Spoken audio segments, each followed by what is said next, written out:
and welcome.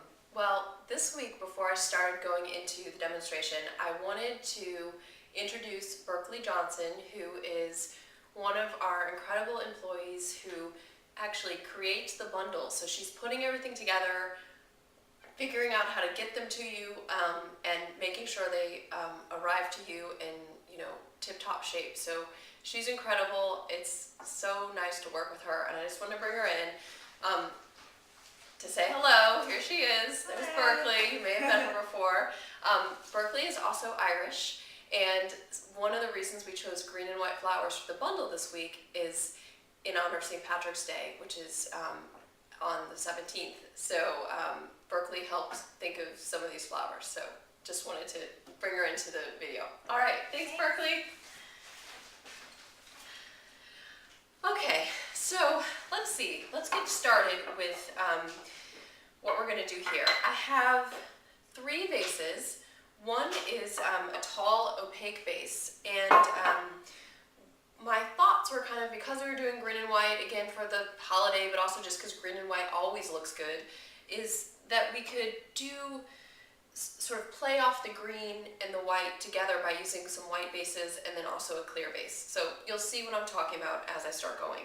I actually think I'm going to start with the lower vase first. So I have a little ceramic cube white vase, and what I'm going to do here is take some of my cool green trick dianthus. Okay, this stuff is really awesome. It's from the carnation family, and we've used it before, but it's really fun, sort of moss-like looking.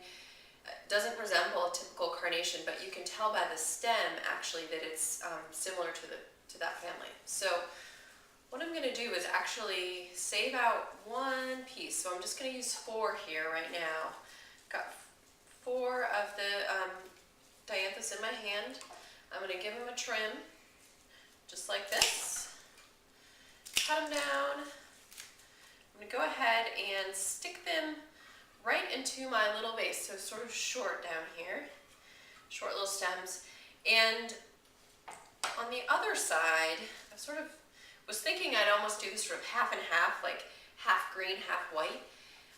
We have white cushion mums. So these are cool. They're actually called Polaris, which makes me think of the North Pole and all that. But the fun thing about mums is they last for a really long time, and especially this variety, cushion, which is sort of soft and big and open, it looks really great when you can cluster them together. So what I'm going to do is take them, cut them right here.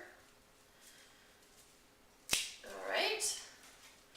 And I'll do the same thing with these. Let's see, I'm going to save, I think, 1 stem of them, okay, to use in my mini arrangement later.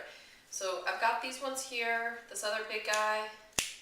I'm also going to use these smaller pieces that that are on the stem as well, like this. They didn't make it in my first cut, which is what I was going to say, but I do want to save them and use every bit. Okay, so now I've got these mums here. I'm just going to start by, I think I need to trim them down a little bit more. I can tell by looking at it. Stick them right into my other half of my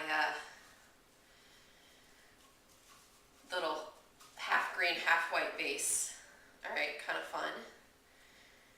And I'm just going to leave it just like this. So super simple, but I think kind of fun looking. All right, let me stick that off to the side. Now, the next vase is, again, I mentioned this opaque white vase. You can use any vase here. I'm just sort of playing off the green and white aspect a little bit.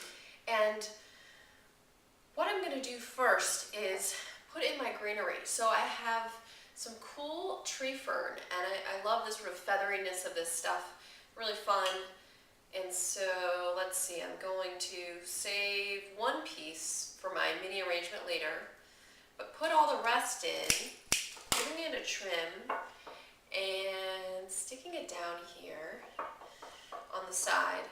Now, the next flower I'm going to go ahead and use is Queen Anne's lace.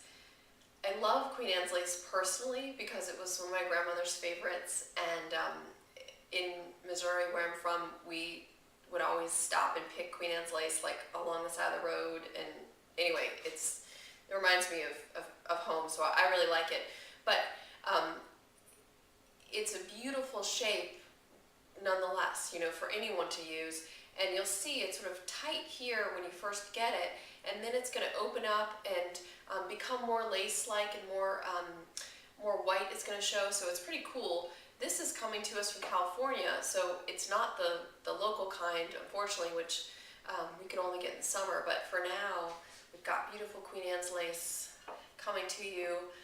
Look at the shape of this stuff, I love it. All right, so what I'm going to do is give it a trim down here, pull off any pieces of the greenery that just kind of look not so great. We don't need those because we have the tree fern in here. So I'm pulling that off. Could have done this beforehand, but didn't prep as usual. All right, whoops, trim that thing down. Here we go. I think that's ready. I'm gonna cut off any little bits here that I have. All right, cut it one last time. I do that a lot. I just cut things more than once, which is fine. All right, sticking this in. I think it's a little bit taller than I want actually, so I'm going to bring it down. This may happen to you sometimes where you have to recut things a few times. Don't feel bad, obviously. I do it all the time. Okay, there we go. That's about the height I want. And I'm going to have this facing forward. So this is going to be a one-sided arrangement. I've been making a lot of these recently, but it's also because I'm looking at you this way in the video and it's hard to do it all the way around. So this will go, you know, up against a wall. So we've got everything sort of facing this direction. Great. Okay. Then the next flower I'm going to use is Organthalium arabicum. So that's a really long name for this stuff. It's also sometimes commonly called Star of Bethlehem. That's actually one other little variety of it. But anyway, it's coming from Holland. It's super cool because it starts out tight and then it sort of has these little bursts, like, you know, fireworks here that open up of little flowers with black centers. So it's a really neat one, and it's not something you see all that often. So excited to have it for you in the bundle. Giving them a trim down here. I'm going to stick these in so that they sort of fly out in between the Queen Anne's lace, if I can make that happen. Let's see. Okay. I think I want to bring, this one piece of Queen Anne's lace down a teeny bit more, so here's what I'm going to do. Reach in there, cut it, cool. Put it right back. Put this in there. Nice, that's what I want. All right, here we go again. And my other two pieces sort of fluttering out here. And then, for the very front, I have some awesome viburnum. Okay, this is beautiful mini green viburnum. It's in the sort of chartreuse color. Similar shape, actually, to the Queen Anne's lace, which is kind of fun, but a totally different flower. And what's nice about this is there's a little trick to it I'm going to show you. It's a woody stem, and you're going to give it a trim, but you're also going to cut up the stem a teeny bit. Okay, so that's one thing. You can even do it, crisscross it here and do it another way. That's one thing you can do when you get anything that has a woody stem to help it last a little bit longer. So now that I've done that, I'm going to plop this in here, and it's going to be sort of the first color. You see the light green, and then the white, and then sort of this Queen Anne's lace, which is going to pop open for you. So I'll set that away. Now, the very last arrangement I'm going to do, as I run out of time here as usual, is to make just something without my leftovers that can go on the bedside table, in the bathroom. I talk about this all the time, but I really like to make little mini arrangements. So I've got the little bits here left over, and some of my mums, and I'm just going to put them right here into the vase. And you'll be able to see this in the photograph. But again, it's just making sure we use every little bit that we have. So I hope you enjoy the flowers this week, and thank you, as always, for being a subscriber.